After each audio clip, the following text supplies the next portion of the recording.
판사님이 먼저 이렇게 여쭤보시더라고요. 일단 깜짝 놀라시면서 당신은 이제 20대 후반밖에 안 됐는데 어디에 돈이 이렇게 많이 있어가지고 어떻게 이렇게 억대의 도박을 하셨느냐 이런 식으로 여쭤보시더라고요. 되게 꾸짖으시면서. 아니 이게 당신은 이 돈 다 어디서 난 거야? 이런 식으로 물어보시더라고요. 20대가 40억이 어디 있어 도대체? 예. 그죠? 그러니까 제가 거기서 판사님에게 좀 설명을 해드렸죠. 양방 베팅에 대해서. 판사님한테. 예. 26쯤에 본격적으로 토토를 이제 그때 양방 베팅이라는 걸 네. 했었고, 호날두가 옛날에 레알 마드리드 있었고 네. 메시가 바르셀로나 있잖아요. 네. 예를 간단하게 들게요. 이제 호날두가 있는 레알이랑 이제 메시가 있는 바르셀로나랑 축구를 네. 하는데 홈팀이 유리하거든요. 네. 축구는 바르셀로나 홈에서 붙는다고 할게요. 네. 그래서 이제 초기 배당이 바르셀로나는 1.6, 레알 마드리드는 2.2배가 나왔다고 칠게요. 네. 그럼 이제 레알 마드리드가 이길 가능성이 낮다고 생각하는, 소위 말해 그걸 역배라 부르거든요. 네. 그러니까 역배인 상태죠. 근데 이게 경기 시작 뭐 10분 전에 뭐 이런 속보가 떠요. 예를 들어서 오늘 뭐 메시 맹장 터져서 뭐 병원행, 오늘 메시 안 나오는 김에 뭐 바르셀로나 감독 피케도 빼고 뭐 다 뺐다, 오늘 바르셀로나 2군으로 출격, 뭐 이런 뉴스가 떴다고 칠게요. 그러면은 경기 시작 10분 전에 배당이 어떻게 되겠어요? 바르셀로나가 이길 확률이 현저하게 떨어졌죠. 네. 왜? 2군을 내보내기로 했으니까. 근데 그에 반해서 레알 마드리드는 호날두도 나오고 뭐 벤제마도 나오고 뭐 다 나오는 거예요. 어벤져스 팀이 된 거죠. 그쵸? 여기까지. 그러니까 얘들은 원래 어벤져스 대 어벤져스끼리 붙기로 했는데 한쪽은 완전 나약해진 거죠. 그러면은 이제 배당이 한쪽은 쭉 떨어지고 아까 네. 높았던 2.2배짜리 레알 마드리드는 1.6배가 되고, 오히려 거꾸로 1.6짜리 바르셀로나는 2.2배가 되는 그런 상태가 벌어진 거죠. 그러니까 양방을 이제 하려면은 사이트가 많아야 되는데, 사이트 뭐 제가 그때 한 50개 정도 가지고 있다고 치면 50개도 그렇게 많은 편은 아닌데 50개 제가 가지고 있는 배당 사이트를 다 열어서 비교를 하는 거예요. 그러면 어떤 사이트들은 여전히 레알 마드리드가 2.2배고 어디는 바르셀로나가 2.2배예요. 그렇게 되면은 레알도 2.2, 바르셀로나도 2.2잖아요. 그러면 이 사이트에다가는 100만 원을 레알 마드리드에 걸고 이 사이트에다가는 100만 원을 바르셀로나에 걸면 네. 어디가 이기더라도 이제 200만 원을 걸어서 220만 원이 되죠. 그럼 20만 원의 공짜 수익이 생기는 거죠. 그러니까 에이 씨발 그런 게 어딨어? 그럴 수도 있지만 네. 그거는 제가 지금 아주 극단적인 예를 든 상황인 거고, 그러니까 이게 실제로는 이만큼 배당이 뒤집히지 않아요. 그러니까 뒤집혀봤자 뭐 2배, 2.05배 이런 식으로 미세하게 뒤집히는데, 거기에 이제 투입하는 금액을 높이고 가지고 있는 사이트들이 많고, 주말 기준으로 하룻밤 사이에 전 세계에 실행되는 축구 경기가 한 200경기, 250경기 정도 돼요. 그러니까 그런 거에 대해서 전부 다 이제 배당 비교 작업을 다 하는 거예요. 그러니까 양방 베팅할 때는 하루 종일 이제 컴퓨터 켜놓고 눈 돌아가는 계속 배당 비교하면서 눈알만 계속 이렇게 굴리고 있는 거예요. 그러다가 배당이 딱 떨어지면 아 저기에 들어가면 되겠다. 그러면 이제 입출금 차차차차 하면서 베팅 이런 식으로 다 진행하는 거죠. 기억에 남는 경기가 있으실까요? 아스날 때 썬더랜드였나? 아스날 때 하여튼 누구였는데 4대 0으로 이기고 있다가 4대 4로 비긴 걸로 끝난 그 경기. 딱 그날 이제 전반전까지 보고 4대 0으로 푸근하게 박살 내길래 아스날 승 오바 개꿀 그러면서 이제 맥주 한 캔 탁 먹고 시원하게 잠들었죠. 이제 아침에 또 일어나서 핸드폰 보니까 이제 토토하는 모든 사람들이 하는 공통된 행동. 아침에 일어나자마자 핸드폰을 확인합니다. 두근두근 하면서 이제 타짜에서 보면은 네. 쿵짝짝 그러면서 이제 카드 패 뒤집을 때. 네. 아침에 일어나서 쿵짝짝 그러면서 이제 핸드폰을 딱 열죠. 네. 근데 진짜 4대 0으로 이기고 있던 경기가 4대 4가 되어서 끝나 있는 거예요. 와, 그날 좀 큰 충격 받았죠. 이게 말이 되는 상황인가? 그러니까 저는 다행히도 잤으니까 망정이지, 그날 진짜 실제로 잠 안 자고 그냥 그 경기 끝까지 다 지켜본 유저분들은 진짜 피 말렸겠네요, 진짜 보면서. 충격 받았겠죠. 4대 0으로 이기고 있다가 어떻게 4대 4가 될 수 있죠? 근데 그것보다 더한 상황도 많이 봤어요. 고대 수학과를 졸업하신 게 그 수학을 잘 하시죠? 네네. 그게 토토를 하는데 많은 도움이 되셨나요? 참 질문이 날카롭네요. 이게 저는 그런 건 있죠. 이제 그러니까 기대값에 대한 생각. 그러니까 이게 통계적 확률이라는 게 이게 분모를 계속 키웠을 때 분자도 어떤 수에 수렴해 나가면 그걸 통계적 확률이라 그러잖아요.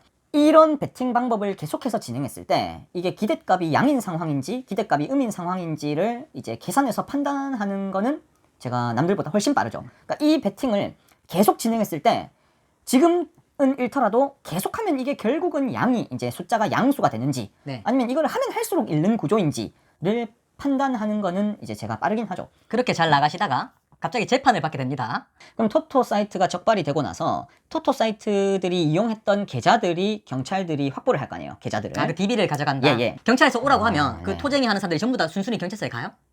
아닌 경우도 있는 걸로 알고 있어요. 저는 한 3번 정도 걸려봤다 그랬잖아요. 네. 제가 예를 들어서 여기 직업의 모든 건 님도 회원이었고 저도 회원이었어요. 그래서 둘 다 1,000만 원씩 토토를 했어요. 네. 얘들이 이제 적발을 해가지고 우리 둘 다 오라 그랬는데 저는 쫄려서 갔고 네. 이제 직업님은 이제 오라고 했는데 쌩 까고 안 갔어요. 근데 진짜 되게 웃긴 게 실제로 이게 있었던 일인데 저는 그래서 처벌을 받았거든요. 근데 직업의 모든 건 님은 안 나가고 쌩 깠는데 문자로 날라왔어요. 증거 불충분으로 이제 그냥 뭐 불기소 의견으로 송치되었다? 그러니까 아무런 제재가 없는 거야, 안 나간 사람은. 그럼 제 이해가 안 됐어요. 그때 그 당시에. 어이 어떻게 나는 그럼 바본가? 그러니까 토토 사이트 이용자가 걸렸을 때 어떻게 되는지도 제 생각에는 케바케인 것 같아요. 아니 그게 좀 복불복이네요. 제가 생각했을 땐 그래요. 그러니까 이런 느낌이에요. 이제 어부가 그물 가지고 와가지고 이제 범죄자 우리는 토토 사이트 이용자는 솔직히 이제 한 무대기로 잡는 거잖아요. 사이트 하나 털면. 그러니까 그물 갖고 와가지고 이제 쫙 이렇게 들어 올렸어요.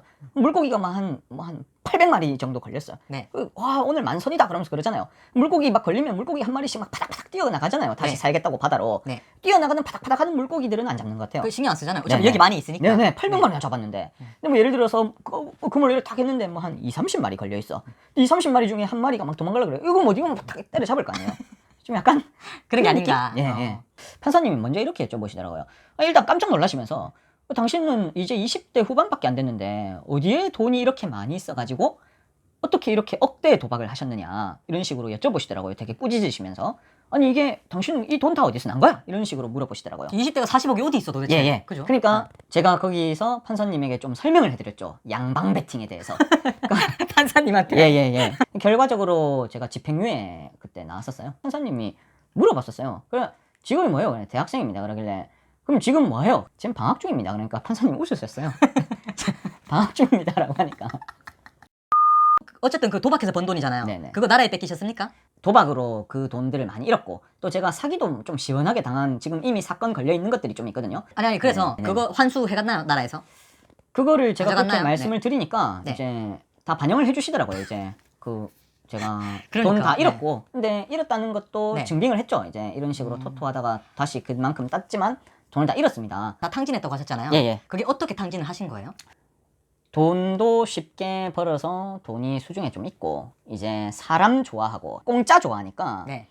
주변에 누가 무조건 꼬이냐면은 사기꾼이 돈 냄새 맡고 바로 와요. 예, 토기신 오듯이 와요.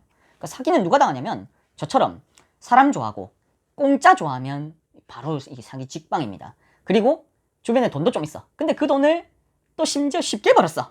사기꾼의 가장 좋은 먹잇감이 되지 않을까. 모든 조건을 다 갖춘 거죠. 사기 피해자의. 이게 진짜 내가 돈이 좀 있잖아요. 돈이 네. 좀 생기잖아요. 예. 진짜 희한하게 주위에 자꾸 이거 해보자 저거 해보자는 제안 정말 많이 들어옵니다. 예. 일단 네. 사기당한 그러니까 빌려주거나 어쨌든 사기로 지금 고소장을 써놨고 경찰의 수사가 진행되고 있는 거 합해서 그게 지금 다 합하면은 2억 한 5천 정도 되고 네. 제가 주식 투자 제가 부전공이 금융공학입니다. 금융공학. 그러니까 금융공학을 전공했으니까 돈도 많이 생겼어. 뭐가 하고 싶겠어요? 주식 투자가 하고 싶겠죠. 네. 주식 투자해가지고 폭삭 다 말아 먹었었어요. 그때. 어디에 이제 투자하셨어요 그때? 종목 이름 얘기해도 됩니까? 네. SG 세계물산에 좀 많이 말아먹고 이제 돈 떼인 건 얼마죠? 돈 떼인 게 한 2억 5천 정도 되고 2억 5천. 네네 그러니까 못 받은 그러니까 떼인 돈 사기당한 돈 한 1억 몇천 되고 네. 그다음 제가 뭐 이것저것 다른 사람들한테 줬는데 아직 못 받은 돈 그럼 돈을 빌려간 사람 중에 이렇게 막 그냥 배째라식으로 뭐 회생을 받는다든지 해서 안 갚으려고 하는 사람도 있으셨나요? 이게 참 웃긴 게 돈 네. 빌려간 놈이 오히려 더 역정을 내요. 너무 제가 느끼기에는 법이 너무 피해자 중심이 아니에요. 피해자 구제 중심이 아니라 피의자를 너무 보호하는 중심인 것 같아요. 그러니까 빌려가서 제 지금 돈 사기쳐가지고 고소당한 놈이 딱 한 말이 그거예요. 형 자꾸 이런 식으로 쪼으시면 나는 파산 신청하고 배째라고 손 들어버리면 형 내 돈 나한테서 돈 못 받는다. 아니 이게 사기친 놈이 할 말이에요 이게? 이게 말입니까 그립니까 이게? 저는 그 얘기 듣고 뭐라 해야 돼요? 그러면 알겠다 미안하다 앞으로 그러면 안 쫓게 이렇게 이야기해야 됩니까? 이게 그럼 피해자들은 그럼 어떻게 합니까 그게? 그러니까 이게 너무 피의자를 보호하는 그런 것 같아요. 그러니까 그렇다고 해서 네. 마땅한 방법도 없는 게 사실이에요. 못 받아내요 그럼? 제가 알기로는 그런 것 같아요. 네. 잘 꽁꽁 숨겨놨으면. 그러니까 제가 막 떼인 돈 받아드립니다. 뭐 고려신용정보회사 이런 데다가도 문의해봤거든요. 네.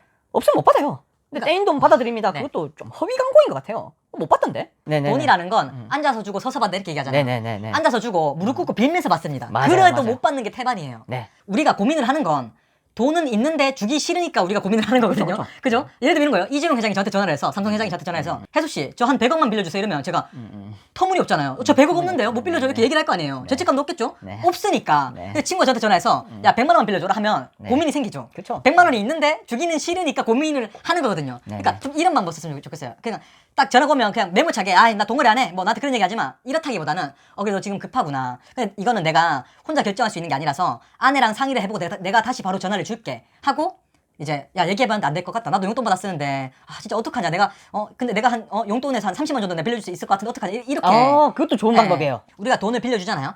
그럼 친한 사람일수록 이자를 받아야 됩니다. 왜 그러냐면 자 만약에 내가 돈을 빌리는 사람이에요. 돈을 3명한테 빌렸어요. 한 사람은 이자가 20%예요. 한 사람은 10%예요. 한 사람은 이자가 없어요. 그럼 누구 돈을 제일 빨리 갚겠어요? 그죠? 이자가 없는 건 계속 우선순위에서 계속 밀리는 거예요. 왜냐면 이 돈은 나중에 갚아도 되는 돈이니까. 그러니까 점점 더 받기가 어려워지는 거죠. 그런 부분. 제 생각이 그렇습니다. 네. 네. 선생님은 토토를 버셨잖아요. 네네네. 토토를 추천하시나요? 안 하죠, 당연히. 버셨는데도? 그게 네. 지금은 벌 수 없는 방법이 되었어요, 일단. 네. 하지 않으셨으면 좋겠고. 만약에 진짜 하고 싶으시다고 하시면 생활에 그게 방해가 안 될 만큼 하셔야 되는데, 근데 그게 참 어려운 것 같아요. 사람 욕심이 끝이 예. 없어요. 네. 지금은 뭐 2017년 그때 이후로는 이제 토토를 완전 접고 좀 사회에 이제 보탬이 되는 그러한 삶을 살기 위해서 좀 노력하는 사람이 되려고 합니다. 네, 감사합니다.